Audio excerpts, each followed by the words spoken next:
আসসালামু আলাইকুম ওরহমতুল্লাহি ওবরাকাতুহ। বিসমিল্লাহ আলহামদুলিল্লাহ ওয়াসসালাতু ওয়াসসালামু আলা রসুলিল্লাহ আম্মা বাদ। সম্মানিত উপস্থিতি, আকিদা তাহাউইয়ার দার্সে আমরা ছিলাম। গত দার্সে আলোচনা হয়েছিল, গত দুটি দার্স থেকে আমরা আলোচনা করছিলাম ওয়া ইন্নাল কুরআনা কালামুল্লাহি মিনহু বাদাআ বিলা কাইফিয়াতিন কাওলা।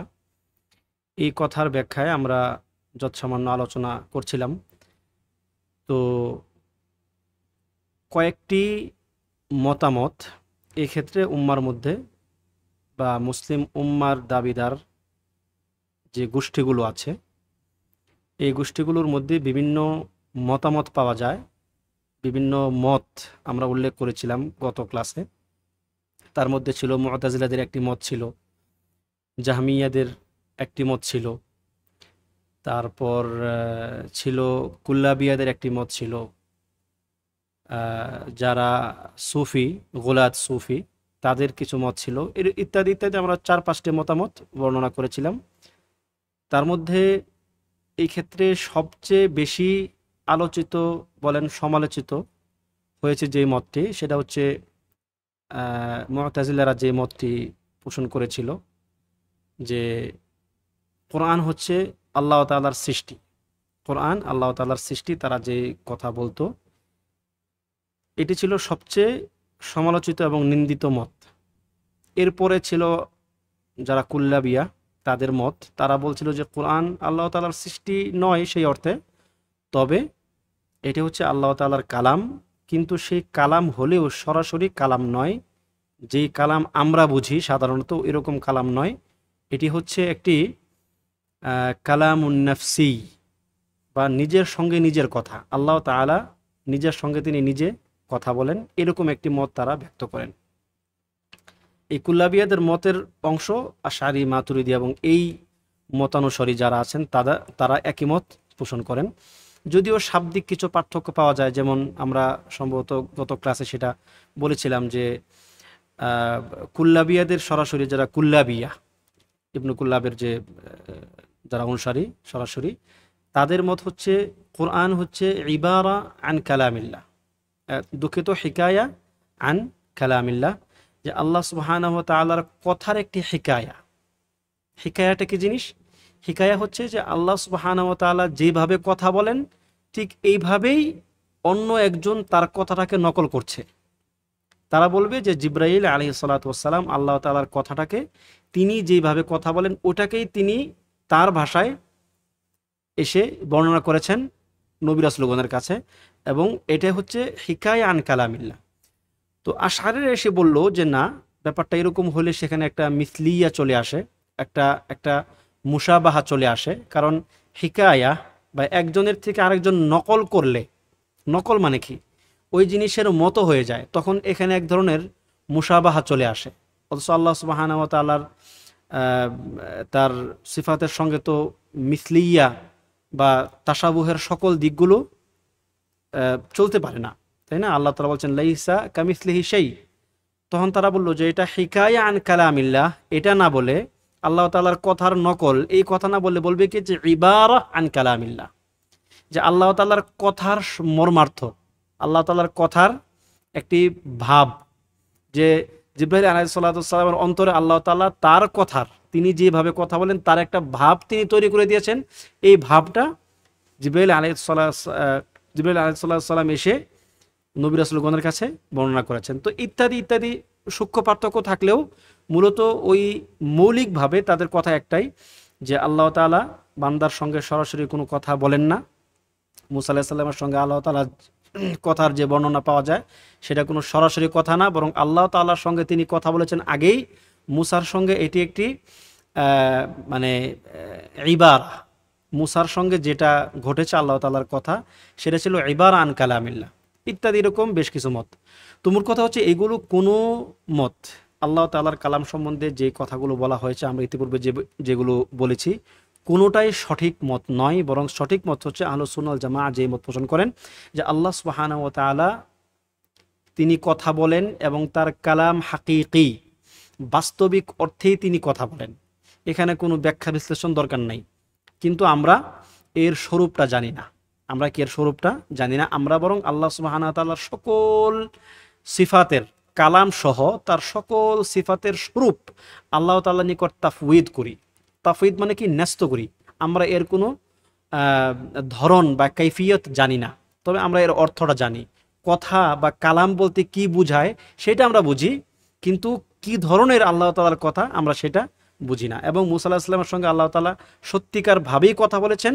এটা তার কালামুন নাফসি বা ইবারা আন কালামিল্লাহ, হিকায়া আন কালামিল্লাহ এই ধরনের কোনো ঘটনা নয়, বরং আল্লাহ সুবহানাহু ওয়া তাআলা ওই সময়ে সরাসরি তিনি কথা বলেছেন।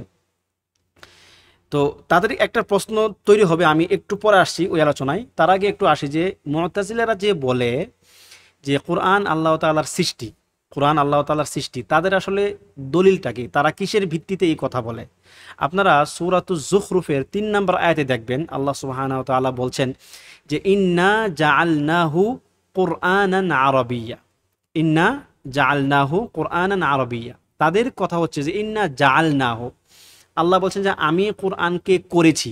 জাআলনা শব্দটা জাআলা, আমি কোরআনকে করেছি আরবি ভাষায়, আমি কোরআনকে আরবি করেছি। এখন তাদের কথা হচ্ছে যে জাআলা যে শব্দটা আরবিতে, তার অর্থ হচ্ছে খলাকা। যেমন কোরআন এরকম এই জাআলা যে খলাকা অর্থে এরকম অনেক আয়াত পাবেন কোরআনে। যেমন আল্লাহ তাআলা বলছেন যে জাআলা ফিহা যাওজাইন ইসনাইন, আল্লাহ তাআলা এর মধ্যে মানে সৃষ্টি জগতের মধ্যে জোড়ায় জোড়ায় সৃষ্টি করেছেন। তার মানে জাআলা মানে তিনি সৃষ্টি করেছেন। ওয়া জাআলা মিনহা যাওজাহা, তিনি আদম থেকে তার স্ত্রীকে বা তার জোড়াকে সৃষ্টি করেছেন ইত্যাদি। এরকম অর্থের আপনি কোরআনে বেশ কিছু আয়াত পাবেন যার অর্থ হচ্ছে জাআলা মানে খলাকা। এখন তারা এই জন্য বলল যে যেহেতু আল্লাহ সুবহানাহু ওয়া তাআলা একই কোরআনে বলছেন ইন্না জাআলনাহু, আমি এই কোরআনকে আমি একে করেছি কোরআনান আরবিয়্যা, আরবি কোরআন, সুতরাং আল্লাহ তাআলা তাকে সৃষ্টি করেছেন। এখন আহলুস সুন্নাহ ওয়াল জামাআর জবাবটা কি? আহলুস সুন্নাহ ওয়াল জামাআর জবাব হচ্ছে এই ক্ষেত্রে যে এখানে জাআলনাহু এর অর্থ হলো সায়্যারনাহু, আমি তাকে করেছি, সৃষ্টি করেছি না, আমি তাকে এইভাবে মানে এটাকে কি বলে যে আমি তাকে এই ধরনের করেছি। এখানে সৃষ্টি করা অর্থ না। একটা হচ্ছে জাআলা শব্দের একটা অর্থ হচ্ছে খালাকা, আর আরেকটা অর্থ হচ্ছে সায়্যারা, মানে এই রূপ করা। একটাকে সৃষ্টি করা, একটাকে এই রূপ করা। এখন এই কথা আমরা কোত্থেকে নিব? কোরআন কোন ভাষায় নাজিল হয়েছে? আরবি ভাষায়। আরবদের রীতিতে কোরআন নাজিল হয়েছে। আরবরা যেই ভাষা যেইভাবে বুঝে কোরআন ওই ভাষায় ওইভাবে নাজিল হয়েছে। এই জন্য আল্লাহ সুবহানাহু ওয়া তাআলা কোরআনে দেখবেন অনেক জায়গায় বলছেন যে আফালা তাকিলুন, তোমরা কি বুঝো না? এরপর তিনি বললেন যে আমি প্রত্যেক কিতাব তার মানে ওই গোষ্ঠীর নবীকে পাঠিয়েছি তাদের ভাষায়, যাতে করে তারা সেটা কি তার কথা যেন তারা বুঝতে পারে। আমি তাদের নিকট কিতাব পাঠিয়েছি তাদের ভাষায়। তার মানে কোরআন তারা যেই ভাষায় বুঝতো, আরবরা যেই ভাষায় ব্যবহার করত, যেই ভাষা তারা বুঝতো, ওই ভাষায় ওইভাবে কোরআন আল্লাহ সুবহানাহু ওয়া তাআলা নাজিল করেছেন। এখন আরবদের কথার বা আরবদের ভাষার একটা রীতি হচ্ছে যখন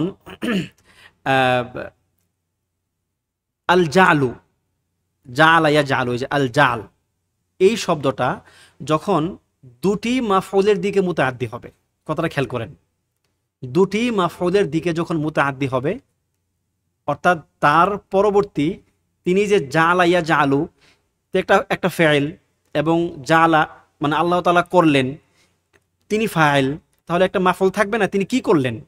এই মাফউল যখন দুটি হবে, মাফউল যখন দুটি হবে তখন এর অর্থ হবে সায়্যারা ইউসায়্যিরু, এবং এর মাফউল যখন একটি হবে তখন এর অর্থ হবে খালাকা ইয়াখলুক, অর্থাৎ সৃষ্টি করা।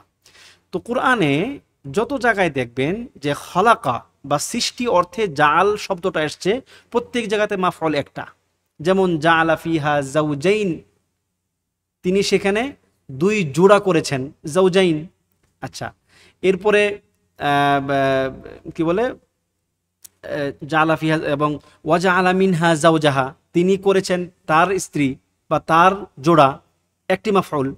কিন্তু কোরআনের বেলায় খেয়াল করে দেখবেন যে ইন্না জাআলনাহু কুরআনান আরাবিয়ান, দুইটি মাফউল। অর্থাৎ যখন দুটি মাফউলের মধ্যে এই জাআলা, যখন দুটি মাফউল মুতাআদ্দি, দুটি মাফউল দ্বারা যখন সে মানে মুতাআদ্দি হবে আর কি, দুটি মাফউল, তখন এর অর্থ হয়ে যাবে সাইয়ারা ইউসাইয়িরু, মানে কোনো কিছু করা।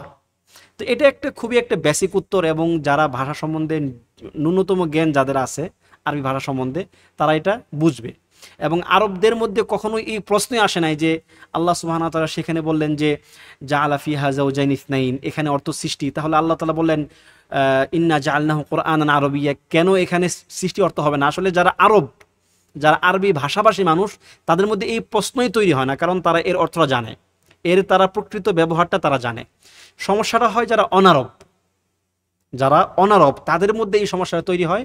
তখন তারা তাদের যে ভাষা জ্ঞান, মানে অপূর্ণাঙ্গ ভাষা জ্ঞান, এই অপূর্ণাঙ্গ ভাষা জ্ঞান দ্বারা যখন তারা কোরআনকে বুঝতে যায়, তখন এই ধরনের বিভিন্ন ধরনের সমস্যা তৈরি হয়। এরকম মানে শুধু মুতাজিলারা না, কোরআনের দেখবেন অনেকেই ভাষাগত ভুল, কোরআনের 20টি ভাষাগত ভুল, কোরআনের 40টি ভাষাগত ভুল, 60টি ভাষাগত ভুল, এরকম ভুল শিরোনামে অনেক কাফেররা, অনেক নাস্তিকরা বই লিখে। প্রকৃত অর্থে সমস্যা হচ্ছে তাদের তো ভাষাটাই নাই, তারা তো আরবি ভাষাটাই বুঝে না, যার কারণে তারা তাদের এই মানে আধো শিক্ষিত বা ভাঙাচোরা আরবি দিয়ে তারা কোরআনের যে উন্নত আরবি বা প্রকৃত আরবি, ওই আরবিকে তারা মূল্যায়ন করতে গিয়ে তাদের ভুলগুলো তারা সেখানে প্রতিফলিত করে এবং সেগুলোকে ভুল হিসেবে সাব্যস্ত করে। এগুলো আসলে কোনো কথা না, এগুলো খুবই মানে এটাকে কি বলে, মানে খুবই মানে অপ্রাসঙ্গিক কিছু যুক্তি, যা ন্যূনতম ভাষাজ্ঞান থাকলে তাদের মধ্যে এই সমস্যাগুলো থাকার কথা না। তো এটা হলো তাদের উত্তর, যে এখানে জাআলনাহু কুরআনান আরাবিয়ান মানে হচ্ছে সাইয়ারনাহু, আমি একে করলাম, আমি একে মানুষের জন্য করে দিলাম, যে কোরআন আরবি ভাষায় তাকে আমি মানুষের জন্য আরবি ভাষায় করে দিলাম, যাতে করে তারা বুঝতে পারে। এটা সহজ হিসাব, এখানে খলাকনাহু অর্থ হবে না। এবং তো এটা গেল যারা মুতাজিলা, তারা কোন দৃষ্টিকোণ থেকে বলে। এবার আরেকটু একটা ভিন্ন টপিকে আসি, যেটি একটু আগে বলতেছিলাম, যে যারা কুল্লাবিয়াদের মতো করে যারা মতামত ব্যক্ত করেন, অর্থাৎ আল্লাহ তাআলার কালামকে কালামুন নাফসি, এই কথাটি যারা বলেন, কালাম নাফসি বা এই ধরনের কথাবার্তা যারা বলেন, এই কথাটিও কোনো সঠিক মত নয়। কেন সঠিক মত নয়? যে এই কথা দ্বারা আসলে তারা কি বোঝাতে চান, যে আল্লাহ সুবহানাহু ওয়া তাআলার কালামকে যদি আপনি ওই সময় বলা হয়, যদি আল্লাহ সুবহানাহু ওয়া তাআলা, যেমন ধরুন মুসা আলাইহিস সালাতু ওয়াস সালামের সঙ্গে যদি আপনি বলেন যে আল্লাহ তাআলা ওই সময় কথা বললেন, তাহলে তাদের যুক্তিটা কি? তাহলে সেখানে কি হচ্ছে, যে আল্লাহ সুবহানাহু ওয়া তাআলা এই যে কালামের যে তার সিফা, কালামের যে তার গুণ, এই গুণটা তো তার একটা আজালি গুণ, তার একটা প্রাচীন গুণ, যা তার সত্তার সঙ্গে সম্পৃক্ত। তাহলে তিনি যদি ওই সময় মুসার সঙ্গে কথাটা বলেন, তাহলে তো তার ওই কথাটা নতুন হয়ে গেল, যা আল্লাহ সুবহানাহু ওয়া তাআলার সিফাতের সঙ্গে যায় না। কারণ আমরা বলতে পারি না যে সিফাতগুলো এমন যা নতুন, আমরা তো এই কথা বলতে পারি না, কারণ সিফাত হচ্ছে আল্লাহ তাআলার সত্তার সঙ্গে সম্পৃক্ত, তার নতুন করে কোনো গুণ তার সঙ্গে অ্যাড হয় না।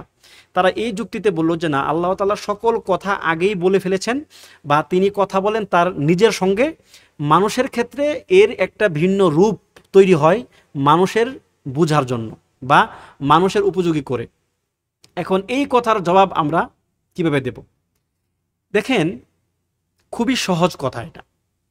এই ক্ষেত্রেও আরবদের কিছু রীতিনীতি আছে, কথা বলার কিছু ধরন আছে, এবং সবচেয়ে বড় কথা, আহলুস সুন্নাহ ওয়াল জামাআর একটা আকীদা আছে সুনির্দিষ্ট এবং ধরেন যে একদম প্রতিষ্ঠিত আকীদা। সেটা কি? আল্লাহ সুবহানাহু ওয়া তাআলার কিছু কিছু সিফাত হচ্ছে সিফাত জাতি, মানে নিরঙ্কুশভাবে তার জাতের সঙ্গে সম্পৃক্ত, কখনো এই সিফাতগুলো তার জাত থেকে আলাদা হয় না। আর কিছু কিছু সিফাত তার ফেইলি, এটা কি? তার ফেইলি সিফাত, যে তিনি করেন। এই সিফাতগুলো হচ্ছে এমন যে সিফাতগুলো আল্লাহ সুবহানাহু ওয়া তাআলার সঙ্গে এই সিফাতের যে মৌলিক কনসেপ্ট, মৌলিক ধারণা, এই ধারণার দিক থেকে আল্লাহ তাআলার সঙ্গে এগুলো তার আজাল থেকে আছে, কিন্তু এর যে বহির্প্রকাশ, এটা হচ্ছে আল্লাহ তাআলার ইচ্ছার সঙ্গে সম্পৃক্ত। এটা কি আল্লাহ তাআলার ইচ্ছার সঙ্গে সম্পৃক্ত। তিনি যখন ইচ্ছা, যেভাবে ইচ্ছা তিনি তার বহিঃপ্রকাশ ঘটান, কিন্তু তিনি এই গুণে গুণান্বিত আযাল থেকে। ঠিক আছে।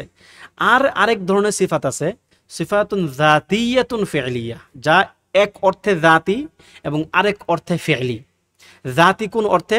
জাতি হচ্ছে তার আজালিয়াতের অর্থে, তার যে অর্থাৎ চিরন্তন চিরন্তন হওয়ার যে একটা গুণ, কোন একটা সিফাতের, আল্লাহ সুবহানাহু ওয়া তাআলার যে সিফাতটা চিরন্তন হবে, এই চিরন্তন হওয়ার দিক থেকে এটি হচ্ছে জাতিয়া, যা আল্লাহ তাআলার জাতের সঙ্গে সম্পৃক্ত। তিনি মুতাকাল্লিম, তিনি কথা বলেন, এই যে কথা বলার গুণ, তিনি মুতাকাল্লিম আজাল থেকেই, তিনি যে কথা বলার গুণ এটা তার আজাল থেকে আছে।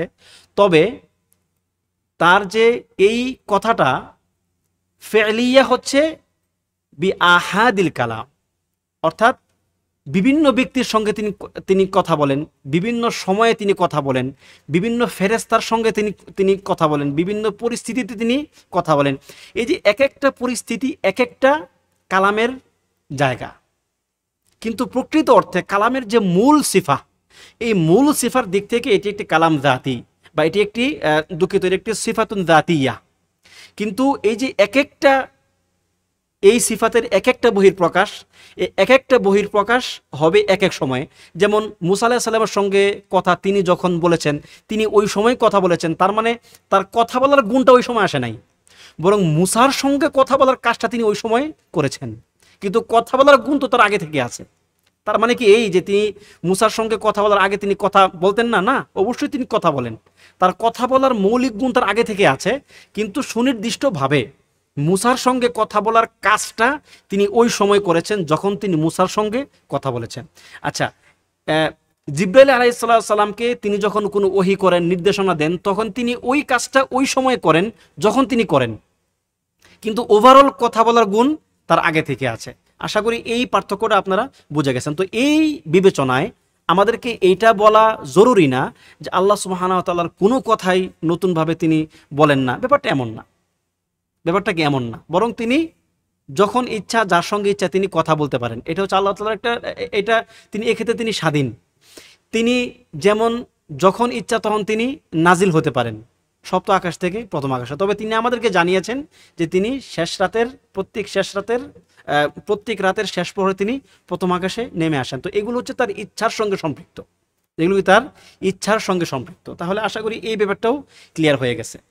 এবার আমরা একটু ভিন্ন একটা দিকে মনোযোগ দেওয়ার চেষ্টা করব আজকে। সেটা হচ্ছে যে আসলে যেটা আমি গত ক্লাসে আপনাদেরকে বলেছিলাম যে লাওয়াজিম, যদি কেউ বলে যে কোরআন আল্লাহ তাআলার কালাম নয় বরং এটা তার সৃষ্টি, বা কোনোভাবে এই কথাকে সমর্থন করে, সরাসরি না হলেও ঘুরায় পেঁচায় যদি আল্লাহ তাআলার সৃষ্টি এই ভাবটা যদি কোরআনের বেলায় চলে আসে, তাহলে এর লাওয়াজিমগুলো কি? প্রথমত লাওয়াজিম জিনিসটা কি? লাওয়াজিম হচ্ছে লাজমের বহুবচন। লাজিম কি? একটা অবধারিত অবস্থা, একটা অবধারিত অবস্থা। যে আপনি একটা কথা বললেন, আপনার এই কথার দ্বারা এটা বোঝায়, আপনি উদ্দেশ্য কি করছেন ওইটা আমরা জানি না, কিন্তু আপনার কথার যে রেজাল্ট, একটা আলটিমেট রেজাল্ট, এই আলটিমেট রেজাল্ট হচ্ছে এটা। যেমন ধরুন, একটা উদাহরণ দিলে ব্যাপারটা আপনার বুঝতে সহজ হবে। যেমন ধরুন যে আপনি আমাকে বললেন যে আমি এই জিনিসটা এখানে রেখেছি, আমি একটা জিনিস আপনার সামনে ওখানে রেখেছি, এটা আপনি ছাড়া আর কেউ জানে না যে এটা যে আমি ওখানে রেখেছি, এবং এখন আমি এসে ওই জিনিসটা পাচ্ছি না। আপনি কিন্তু আমাকে সরাসরি বলেন না যে আমি ওইটা নিয়েছি, আপনি আমাকে একটা পরিস্থিতি বলছেন যে আমি এই জিনিসটা ওখানে রেখেছি, অমুক জায়গায় রেখেছি, ওখানে রাখতে আমাকে আপনি ছাড়া কেউ দেখে নাই, এবং এখন এসে দেখছি ওখানে জিনিসটা নাই। এই কথার অর্থ কি?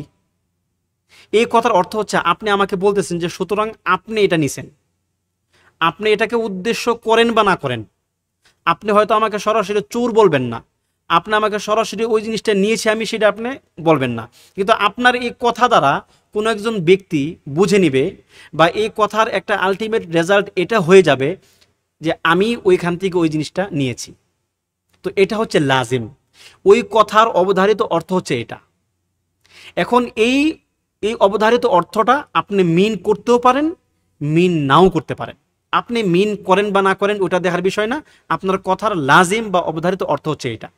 এখন এই আকীদার ক্ষেত্রেও উলামায়ে কেরাম যারা মুবতাদি, যে আকীদার সুনির্দিষ্ট ক্ষেত্রে যারা ভ্রান্ত বিশ্বাস লালন করে বা যারা ভুল বিশ্বাস লালন করে, তাদের এই ভুল বিশ্বাসের কিছু লাওয়াজিম উলামায়ে কেরাম বর্ণনা করেছেন। যে তাদের এই কথা যদি কেউ বলে তার লাজিম এটা হয়, এই কথার অর্থ এটা হয়। এর অর্থ কি? এর অর্থ কিন্তু এটা না যে আমরা ধরে নিচ্ছি বা আমরা বলতেছি বা আমরা হুকুম দিয়ে দিচ্ছি যে এই ব্যক্তি এই কথা দ্বারা এটাই বোঝাচ্ছে। বরং আমরা এই লাজিম বা অবধারিত অর্থগুলো এই জন্যই বলি যাতে করে এই কথার যে খুতুরাহ বা এই কথার যে ভয়াবহতা, এই কথা যে একটা বাতিল কথা, এই বাতিল কথাকে প্রমাণ করতে এবং এর বিপরীতে হক যেটা আছে সেটাকে প্রকাশ করতে। কথাটা খেয়াল করেন, লাজিম বা লাওয়াজিম বলার উদ্দেশ্যটা কি? কারণ ওই ব্যক্তি তো বলে নাই যে আমি এটা দ্বারা এটা বুঝিয়েছি, তাহলে আমরা কেন তাদের এই কথার লাজিমগুলো বর্ণনা করব? যাতে করে তার কথাটা যে একটা বাতিল কথা এবং তার কথাটা যে একটা ভয়ঙ্কর কথা, এই ক্ষেত্রে তার এই কথার ভয়াবহতা বোঝাতে এবং বিপরীতে হককে সাবিত করতে। এই জন্যই ইবনে তাইমিয়া রাহিমাহুল্লাহ তার আল হামাউইয়াতুল কুবরা, তার যে ফাতু আল হামাউইয়া এরকম সহ অন্যান্য তার কিতাবগুলোতে তিনি অনেক লাওয়াজিম বর্ণনা করেছেন যে বাতিলপন্থীদের বা আকীদার ক্ষেত্রে যারা ভুল মাসআলা বিশ্বাস করে তাদের কথার লাজিমগুলো কি হয়। যদি কেউ বলে যে আল্লাহ তাআলা মানে কি বলে আরশে মুস্তাউই না, তাহলে এই কথার লাজিম কি হয়। যদি কেউ বলে যে আল্লাহ তাআলা উলু বা উলুউন মুতলাক তার ক্ষেত্রে প্রযোজ্য না, তাহলে এর কথার অর্থ কি দাঁড়ায়। এই যে অর্থ কি দাঁড়ায় বা এই কথার মানে অবধারিত অর্থ কি হয়, এই কথাগুলো তিনি অনেক বলেছেন। কেন? তাদের বিরুদ্ধে হুকুম দেওয়ার জন্য না। আবার এই লাজিম দিয়ে আপনি কারোর উপর তাকফির করতে পারবেন না, আপনি কারোর উপর হুকুম লাগাইতে পারবেন না। এটা শুধুমাত্র ব্যাপারটাকে পরিষ্কার করার জন্য। তো আশা করি লাওয়াজিম বা লাজিমের কনসেপ্টটা আপনারা বুঝে গেছেন। এখন কুরআন আল্লাহ তাআলার সৃষ্টি, এই কথা যদি কেউ বলে তাহলে এর লাওয়াজিমগুলো কি, মানে এর অবধারিত অর্থগুলো কি কি হতে পারে, এর ভয়ঙ্কর দিকগুলো কি কি আছে। প্রথমত যদি কেউ বলে যে কোরআন আল্লাহ তাআলার সৃষ্টি, প্রথমত সে আল্লাহ সুবহানাহু ওয়া তাআলার একটি সিফাতকে অস্বীকার করলো। তাই সে কি আল্লাহ তাআলার একটি সিফাতকে অস্বীকার করলো। কেননা আপনি যখন বলবেন যে কোরআন আল্লাহ তাআলার সৃষ্টি, তার মানে আপনি বলেই নিবেন যে আল্লাহ সুবহানাহু ওয়া তাআলা কথা বলেন না, আল্লাহ তাআলা কথা বলেন না। এবং এই হিসেবে আপনি আল্লাহ তাআলার কথা বলার গুণ, কালামের যে গুণ, এই গুণ থেকে আপনি আল্লাহ তাআলাকে নাফি করে দিলেন। আপনি আল্লাহ তাআলার ক্ষেত্রে আপনি কালামের গুণকে আপনি নাফি করে দিলেন।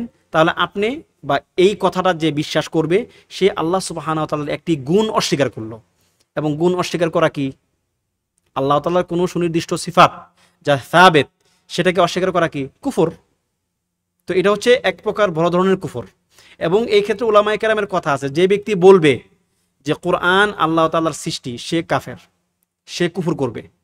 সুনির্দিষ্ট ব্যক্তিকে তাকফির করা ভিন্ন জিনিস, কিন্তু হুকুম বর্ণনা করা যে এই কথা যে বলবে সে কাফের, এই ক্ষেত্রে উলামায়ে কেরাম খুব সারিহ এবং খুব মানে স্পষ্ট ভাষায় তারা এই ফতোয়া দিয়েছেন। আগের নতুন উলামায়ে কেরামদের কথা বলছি না, আমি আমাদের সালফে সালেহিনদের কথা বলছি।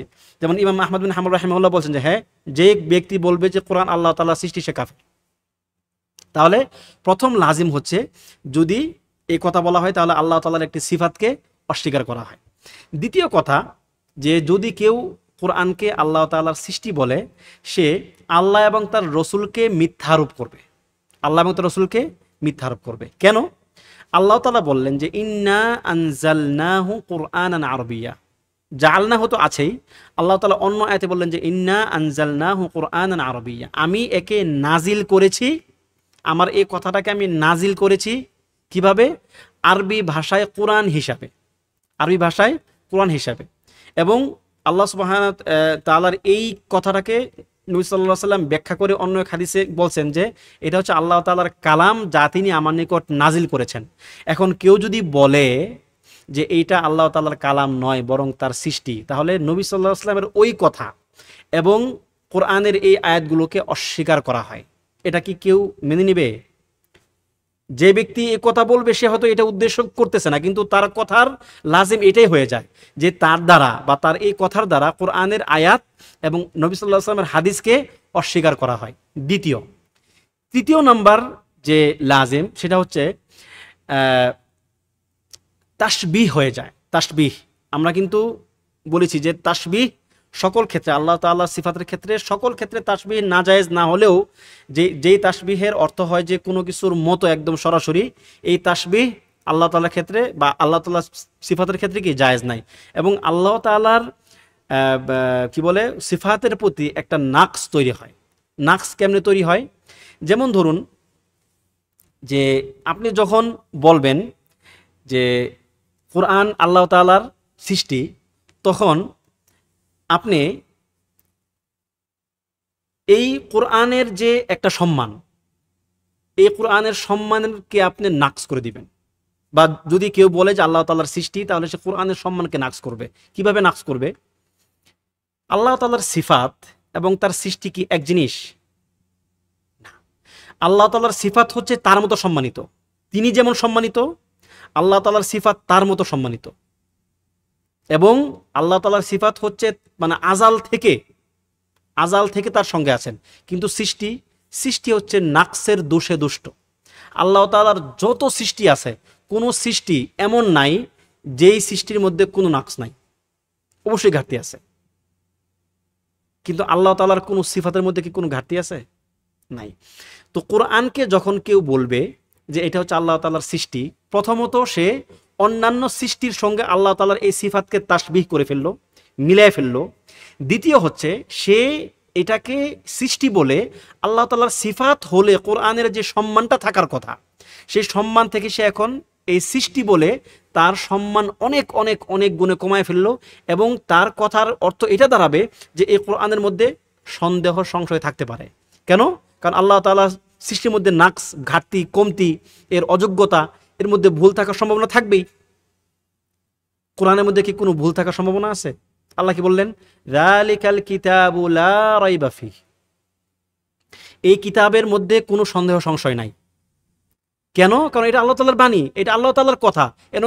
মানে এখানে কেন সংশয় সন্দেহ থাকবে? তো এই কথা বলার মাধ্যমে কি হবে যে আল্লাহ সুবহানাহু ওয়া তাআলার এই বাণীর মধ্যে সংশয় সন্দেহ আছে এরকম একটা ভাব প্রকাশ পাবে।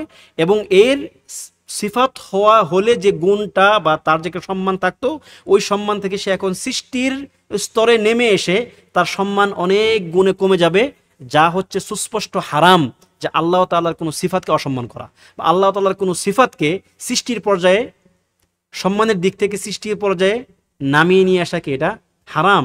এবং সেটা যদি কোনো ব্যক্তি কসদান বা ইচ্ছা করে যদি এই কাজটা করে, সে কুফর করবে সে। তো এটা গেল তৃতীয় লাজিম। চতুর্থ লাজিম হচ্ছে যে মুখালাফাতু ইজমা ইস-সালাফ, অর্থাৎ সালাফগণের এই ক্ষেত্রে ইজমা, আমাদের যারা সালাফগণ ছিলেন তাদের এই ক্ষেত্রে ইজমা আছে যে আল্লাহ সুবহানাহু ওয়া তাআলার যে কালাম হচ্ছে কোরআন, এই ক্ষেত্রে তার কথা লাজিম হচ্ছে সে উম্মতের এই ইজমাকে মানে না, সালাফগণের এই ইজমাকে কি সে মানে না। তো এটা হলো চতুর্থ লাজিম। পঞ্চম লাজিম হলো যে এর মাধ্যমে আসলে জান্দাকাহ, মানে ধরেন যে কুফুরির দিকে ধাবিত হওয়ার একটা সম্ভাবনা তৈরি হয়। আল্লাহ তাআলার কালামের মধ্যে ইনহিরাফ তৈরি করার একটা সম্ভাবনা তৈরি হয়। যেমনটা আমরা আগে থেকেই বললাম যে যদি আল্লাহ তাআলার কালাম হয় সেখানে তো কোনো প্রকার সংশয় সন্দেহ থাকার সুযোগ থাকবে না। সেটা তো মানে প্রকৃত অর্থে, বাস্তবিক অর্থে ওইটাকে ইনহিরাফ করার কোনো সুযোগ থাকবে না, যেহেতু আল্লাহ তাআলা নিজে বলছেন যে ইন্না নাহনু নাযালনা যিকরা ওয়া ইন্না লাহু লাহাফিজুন। কিন্তু এটাকে যদি আপনি সৃষ্টি বানায় দেন, তাহলে এর মধ্যে মানে বেশি কম করার একটা সুযোগ তৈরি হবে। সৃষ্টি নিয়ে গবেষণা করা যেতেই পারে, সৃষ্টি নিয়ে একটু এদিক সেদিক করা কি যেতেই পারে, এরকম একটা পর্যায়ে মানে চলে আসবে। এবং এইটাকে তখন আর ওই লেভেলে রাখা হবে না, এবং এর মাধ্যমে জান্দাকা বা ইনহিরাফের একটা সম্ভাবনা তৈরি হবে। সবচেয়ে যে বড় লাজেম সেটা হচ্ছে, এবং এটা খুব ভয়ঙ্কর, এটা কি খুবই ভয়ঙ্কর, আপনি যখন আল্লাহ সুবহানাহু ওয়া তাআলা, মানে আপনি না, যে কেউ আর কি, যারা বলে এগুলো জাস্ট কথা বোঝানোর জন্য বলা, যখন কেউ বলবে যে কোরআন আল্লাহ তাআলার সৃষ্টি, প্রকৃত অর্থে এটা আল্লাহ তাআলার সিফা, আল্লাহ তাআলার সিফাতকে যখন কেউ সৃষ্টি বলে, তখন প্রকৃত অর্থে আল্লাহ তাআলাকেই সৃষ্টি বলা হয়। কেন? যার সিফাত মাখলুক সে নিজে মাখলুক। ইমাম আহমদ বিন হাম্বল রাহিমাহুল্লাহকে এই এই মাসআলা বা এই সংক্রান্ত একটা কথা একজন জিজ্ঞেস করছিল যে আল্লাহ তাআলার এই এই কালাম মানে এই মানে কোরআন সৃষ্টি হতে সমস্যাটা কি? তখন তিনি তাকে ওই ব্যক্তিকে বললেন যে আচ্ছা তুমি কি মাখলুক? বলল যে হ্যাঁ আমি মাখলুক। তোমার সিফাত কি? তোমার গুণ যা আছে, তুমি ঘুমাও, তুমি খেলো, তুমি কাজ করো, তুমি কোরআন তেলাওয়াত করো, তুমি ভালো কাজ করো, তুমি সালাত পড়ো, তোমার এই যে যত কাজ এবং গুণগুলো আছে এই গুণগুলো কি? বলছে মাখলুক। কেন মাখলুক? কারণ তুমি মাখলুক। তুমি মাখলুক, এই জন্য তোমার গুণগুলো মাখলুক। সুতরাং আল্লাহ তাআলা কি মাখলুক? আল্লাহ তাআলা নিজে কি মাখলুক? বলবে যে না, তিনি তো অবশ্যই মাখলুক না, তিনি তো খালেক। তাহলে তার গুণ কিভাবে মাখলুক হতে পারে? তাহলে তার গুণগুলো তো গায়রু মাখলুক। তার গুণগুলো এমন হওয়া যাবে না যেটাকে কেউ সৃষ্টি করছে। সুতরাং যদি গুণগুলোকে মাখলুক বলা হয় বা তার কোনো একটা গুণকে যদি মাখলুক বলা হয়, তাহলে পক্ষান্তরে এর লাজিম এটাই হয়ে যায় যে তাহলে আল্লাহ তাআলাও মাখলুক, মাআযাল্লাহ। যদিও এই কথা দ্বারা ওই ব্যক্তিরা এটা উদ্দেশ্য করে না, কিন্তু এই কথার লাজিম তো এটাই হয়ে যায় যে যার গুণ মাখলুক সে নিজে মাখলুক, মাআযাল্লাহ। সুতরাং এরকম আরও অনেকগুলো বিষয় পাবেন যে যেগুলো হচ্ছে তাদের এই কথার লাওয়াজিম, এরকম কিছু বোঝা যাবে। আরেকটা লাজিম বলি, যেমন ধরেন যদি কেউ বলে যে কোরআন আল্লাহ তাআলার সৃষ্টি, তাহলে শিরক করা জায়েজ হয়ে যাবে। কিভাবে জায়েজ হয়ে যাবে শিরক করা? আল্লাহ নবী সাল্লাল্লাহু আলাইহি ওয়াসাল্লাম বলছেন আউযু বিকালিমাতিল্লাহি তাম্মাতি মিন শাররি মা খালাক। আউযু বিকালিমাতিল্লাহি তাম্মাতি মিন শাররি মা খালাক। আমরা যেই দোয়াটা, যেই জিকিরটা আমরা প্রত্যেক দিন সকাল সন্ধ্যায় পড়ি, হে আল্লাহ আমি আপনার নিকট আশ্রয় চাই বিকালিমাতিল্লাহি তাম্মাত, আল্লাহ তাআলার পরিপূর্ণ কালিমা দ্বারা আল্লাহর নিকট আশ্রয় চাই। কিসে থেকে? মিন শাররি মা খালাক, তিনি যত সৃষ্টি করেছেন তার সকল সৃষ্ট জীবের অনিষ্ট থেকে। আচ্ছা, মাখলুকের মাধ্যমে কি আল্লাহ তাআলার নিকট আশ্রয় চাওয়া যাবে? শিরক। আপনি কোনো মাখলুকের দ্বারা তাআউযুদ করতে পারবেন না। আপনি বলতে পারবেন না যে আউযু বিন নবী, আমি নবীর মাধ্যমে আল্লাহর নিকট আশ্রয় চাই। আউযু বি ফুলান আও ফুলান, আমি অমুকের মাধ্যমে আল্লাহর নিকট আশ্রয় চাই। আপনি এটা বলতে পারবেন না। কেন? কারণ অন্যের মাধ্যমে আশ্রয় চাওয়া, তাআউযুদ বিল গায়র, এটা শিরক। তো যদি কোরআন মাখলুক হয় এবং কোরআনের মাধ্যমে নবী সাল্লাল্লাহু আলাইহি সাল্লাম যদি মানে তাআউযুদ করে থাকেন, তার মানে কি? শিরক করা জায়েজ, মাআযাল্লাহ। তাহলে আমরা প্রত্যেক দিন শিরক করতেছি, নবী সাল্লাল্লাহু আলাইহি সাল্লাম শিরক করছেন। তো এটা তো আমরা কেউ বলতেছি না, বরং যারা এই দাবি করতেছে বা দাবি করেছিল যে কোরআন সৃষ্টি, তারাও তো এই কথা বলার সাহস রাখবে না যে নবী সাল্লাল্লাহু আলাইহি সাল্লাম শিরক করেছেন বা আমরা শিরক করা আমাদের জন্য জায়েজ। সুতরাং এটা একটা লাজেম যে যদি এই কথা বলা হয় তাহলে শিরক করা জায়েজ হয়ে যায়। কেননা আমরা কোরআন দ্বারা আল্লাহর নিকট আশ্রয় চাই তার সমস্ত সৃষ্টির অনিষ্ট থেকে। এরকম হয়তো চিন্তা ভাবনা করলে, গবেষণা করলে আরও অনেক ধরনের লাজেম আপনারা বের করতে পারবেন। তো মোট কথা হচ্ছে এটাই যে এটি একটি পরিপূর্ণ একটি ভ্রান্ত বিশ্বাস। এই বিশ্বাসের সঙ্গে ইসলামের কোনো সম্পর্ক নাই, এবং যারা এই বিশ্বাসটা করেছে আইনিভাবে প্রত্যেকটা ব্যক্তিকে ধরে ধরে তাকফির না করলেও ওলামায়ে কেরাম এই কনসেপ্টটাকে কুফরি কনসেপ্ট বলেছেন, এই বিষয়ে কোনো সন্দেহ নাই। তো এই ক্ষেত্রে মোটামুটি আশা করতেছি যে আল্লাহ তাআলার কালাম বা এই মানে তার সৃষ্টি কালাম এই সংক্রান্ত যে আলোচনাটা আছে, যে এটাকে আল্লাহ তাআলার সৃষ্টি না তার কালাম, এই সংক্রান্ত আলোচনা আশা করতেছি এইটুকুতেই আমরা যদি সীমাবদ্ধ থাকি ইনশাল্লাহ যথেষ্ট হয়ে যাবে। তো এরপর লেখক রাহিমাহুল্লাহ এখানে যেটা বললেন যে ওয়া আনজালাহু আলা রাসূলিহি ওয়াহিয়া, এবং তার রসুলের নিকট তিনি এই কালামকে, আল্লাহ তাআলার এই কালামকে তিনি ওহী আকারে প্রেরণ করেছেন। তো আমরা সবাই জানি যে রসুল, আমাদের এক আলোচনা কিছুদিন আগেই গত হয়ে গেল যে রসুল কাকে বলে, নবী কাকে বলে, এর মধ্যে পার্থক্য কী। এরপর হচ্ছে ওয়াহি। ওয়াহি দুই প্রকার, ওয়াহি মাতলু, ওয়াহি গায়রু মাতলু। যেমন সুন্নাহ একটা ওয়াহি, এই কথাকে অস্বীকার করা যাবে না যে সুন্নাহ ওয়াহি না, বরং কোরআন হচ্ছে এমন ওয়াহি যা তেলাওয়াত করা হয়, আর সুন্নাহ হচ্ছে এমন ওয়াহি যা তেলাওয়াত করা হয় না, তবে এটাকে আমল করা হয়, এবং সুন্নাহকে অস্বীকার করার কোনো সুযোগ নাই। আল্লাহ তাআলা বলছেন যে ওয়ামা আতাকুমুর রাসূলু ফাখুযুহু ওয়ামা নাহাকুম আনহু ফান্তাহু, যে তোমাদেরকে রসুল যা দেন তোমরা গ্রহণ করো, এবং যা থেকে বিরত থাকতে বলেন তা থেকে তোমরা বিরত থাকো। সুতরাং ওয়াহি, কোরআন যেমন ওয়াহি, সুন্নাহ তেমন ওয়াহি, এবং আমরা ওয়াসাদ্দাকাহুল মুমিনুনা আলা যালিকা হাক্কান, আমরা এটাকে পরিপূর্ণভাবে, এবং এটা যে আল্লাহ তাআলার পক্ষ থেকে ওয়াহি এবং হাক্কান মানে হকভাবে ওয়াহি, আমরা এটাকেও বিশ্বাস করি। ওয়া আইকানু আন্নাহু কালামুল্লাহি তাআলা বিল হাকিকা, এবং তারা দৃঢ় বিশ্বাস করে, শুধু ঈমান আনে না, তারা দৃঢ় বিশ্বাস করে যে এটা হচ্ছে আল্লাহ তাআলার কালাম হাকিকিভাবে, কোনো মাজাজ না, রূপক অর্থে না, নাফসি না, এটা ধরেন যে ইবারা আন কালামিল্লাহ না, হিকায়া আন কালামিল্লাহ না, বরং কালামুন হাকিকি বা প্রকৃত অর্থে এটি আল্লাহ তাআলার কালাম। লাইসা বিমাখলুক, এটি সৃষ্টি নয়, এটি সৃষ্ট বস্তু নয়। কা কালামিল বারিয়া, সৃষ্টিরা বা মানুষেরা যেরকম কথা বলে, তাদের কথা যেমন সৃষ্ট, আল্লাহ তাআলার কথা সেরকম সৃষ্ট নয়। তার মানে আমাদের কথা সৃষ্ট, আমরাও সৃষ্ট, আমাদের গুণ সৃষ্ট, আমরাও সৃষ্ট। আল্লাহ তাআলা সৃষ্ট নন, তার কথাও সৃষ্ট নয়। এরপর আসছে যে ফামান সামিআহু ফাজামা আন্নাহু কালামুল বাশার, যে ব্যক্তি এই কথা শোনার পরে বা এই কালাম আল্লাহ তাআলার এই কালাম শোনার পরে যে ব্যক্তি দাবি করবে যে এটি আল্লাহ, এটি মানুষের কথা বা এগুলো মানুষের তৈরি কথা, তাহলে কি ফাকাদ কাফার, সে কুফরি করবে। ওয়াকাদ যাম্মাহুল্লাহু ওয়া আবাহু ওয়া আওয়াদাহু বিসাকার, এই কথা যে বলবে আল্লাহ তাআলা তাকে তিরস্কার করেছেন, এবং তার এই কথা যে নিন্দনীয় তিনি সেটা বলেছেন, এবং তাকে জাহান্নামে বা সাকারে প্রবেশের বা প্রবেশ করানোর হুমকি দিয়েছেন। ঠিক আছে, এই এক কাফের যে ব্যক্তি বলেছিল যারা এটা তো মানুষের কথা, সে আল্লাহ তাআলার কালাম শুনছে, নবী সাল্লাল্লাহু আলাইহি ওয়াসাল্লাম তেলাওয়াত করতেছেন, সে শোনার পরে বলতেছে যে এটা কি মানুষের কথা। আল্লাহ তাআলা তাকে বললেন যে ক্বালা তাআলা সাউসলিহি সাকার, আমি তাকে সাকারের মধ্যে প্রবেশ করাবো, অর্থাৎ জাহান্নামে তাকে আমি প্রবেশ করাবো। এরপরে হচ্ছে ফালাম্মা আওয়াদাল্লাহু বিসাকার লিমান ক্বালা ইন হাযা ইল্লা কাউলুল বাশার, যে ব্যক্তি বলবে যে এটি হচ্ছে মানুষের কথা, এই কথা যে ব্যক্তি বলবে, যেহেতু আল্লাহ তাআলা এই ব্যক্তিকে সাকার বা জাহান্নামে প্রবেশ করানোর হুমকি দিয়েছেন, আলিমনা, সুতরাং আমরা জানলাম, ওয়া আইকান্না, আমরা দৃঢ় বিশ্বাস করলাম, আন্নাহু কাউলু খালিকিল বাশার, যে এটি হচ্ছে এই মানুষের যিনি স্রষ্টা, এই স্রষ্টার কথা হচ্ছে এটা। ওয়ালা ইউশবিহু কাউলাল বাশার, এবং মানুষের কথার সঙ্গে এর কোনো সাদৃশ্য না বা এর কোনো মিল নাই। আচ্ছা, মানুষের কথার সঙ্গে মিল নাই কেন? কেননা মানুষের কথার মধ্যে নাকস, ঘাটতি আছে, কিন্তু আল্লাহ সুবহানাহু ওয়া তাআলার কথার মধ্যে কোনো নাকস বা ঘাটতি নাই।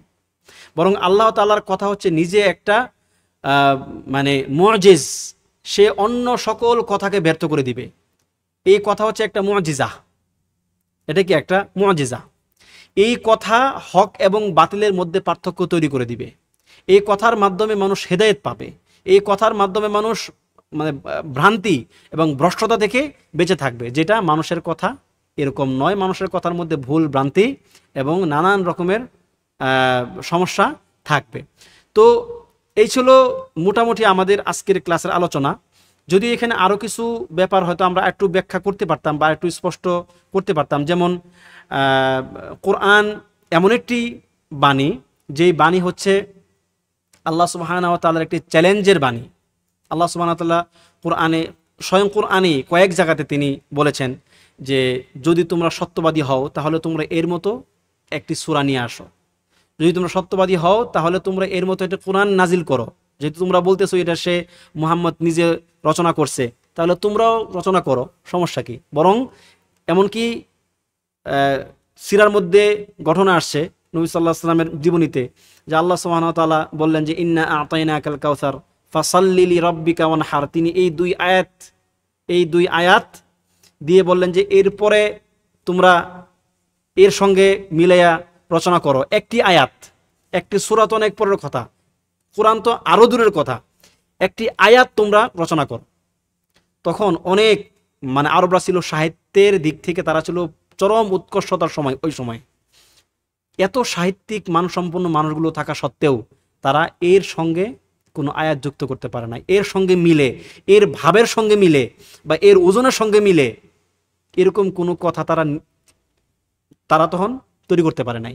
তখন আল্লাহ সুবহানাহু ওয়া তাআলা বললেন যে ইন্না শানিআকা হুয়াল আবতার, তোমার শত্রু যে থাকবে বা তোমার সঙ্গে যারা শত্রুতা পোষণ করবে তারাই হচ্ছে নির্বংশ, তাদেরই কোনো মূল নাই, তাদের কোনো ভিত্তি নাই।